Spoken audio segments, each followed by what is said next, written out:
بسم الله الرحمن الرحيم، والصلاة والسلام على أشرف المرسلين سيدنا محمد النبي الأمي وعلى آله وأصحابه أجمعين. ازيكم يا حبايبي، عاملين ايه؟ يلا بينا بقى على الأكل الشعبي الجميل ده. بقى هنعمل الكشري اسكندراني النهاردة، بس ما شاء الله بألف هنا وشفا للي أكل. ما شاء الله حلو جدا. كنا الأول يا ولاد بنقول عليه أكل الغلابة، دلوقتي ما بقاش حاجة اسمها أكل الغلابة، لأن النهاردة العدس الكيلو بقى طبعا كلكم عارفين. ما بقاش اكل الغلابه، الغلبان اللي كان بيجيب شويه العدس وشويه البطاطس وخلاص. بس يلا الحمد لله، ربنا يا رب يسترها معاك ويحللكوا ذاتكم يا رب. طبعا نزلنا كده بالرز والعدس على حسب انت ما عدد افراد اسرتك قد ايه. نزلت كده بالعدس، هنحط العدس على الرز مع بعض وكده، هنشوفه دلوقتي مع بعض. وهنعمل شوية بقى بتنجان كده مكعبات حلو جدا. طبعا كنت انا قلبت الرز على العدس كده وسبته جنبي، طبعا هو بيتغسل وينزل في السمنة البلدي على طول. طبعا انا بعمله بالسمنة البلدي يا ولاد لانه بيبقى غير. ما عندك السمنة بلدي اعملي بزبدة عادي. عملت البتنجان مكعبات طبعا ورشيته شوية ملح عشان ما ياخدش مني زيت كتير.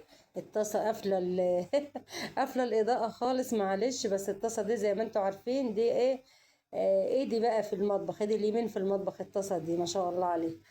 طبعا نزلت هنا بفصين 3 توم، ونزلنا ب نص معلقه هريسه. والفلفل ده بقى انا مقطعاه فلفل رومي عادي خالص، وقطعت طماطميتين نزلنا بيهم. ونزلنا بشويه توابل اللي هي الكزبره كمون على شطه والمكعب ماجي بقى. وما شاء الله تحفه. قليت البتنجان، حطيت طبقه تحت وحطيت البتنجان في النص، والطبقه التانية كنت حطيت، نسيت اقول لكم ان انا حطيت على التوم ما اخد لون كده شويه، حطيت عليه معلقه خل. بتخلي بقى الصوص اللي احنا عملناه ده في حته تانية خالص، او فصين التوم اللي احنا عملناهم دول بيتخلاها في حته تانية خالص. وقال لنا الفلفل طبعا ما شاء الله ولا قوه الا بالله، ريحتها تحفه والطعم احلى بكتير ما شاء الله.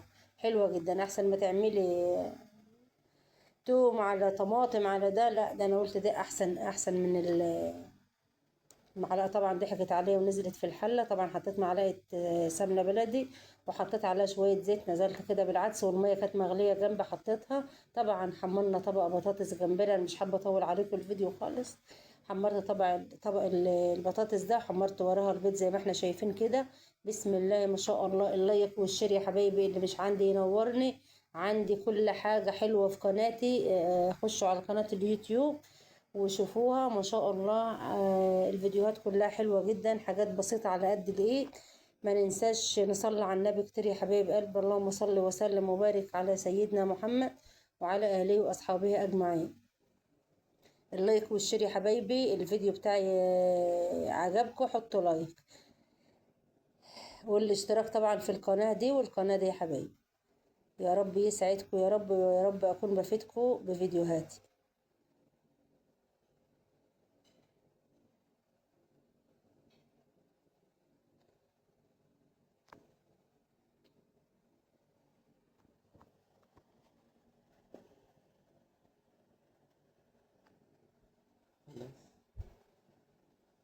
لحظة يا محمد، لازم أقول يا محمد في الفيديو. محمد ابني يا رب. بالتأكيد عندكم كلكم محمدات في البيت زي محمد ابني كده. ربنا يخلي لنا أولادنا ويبارك لنا فيهم يا رب.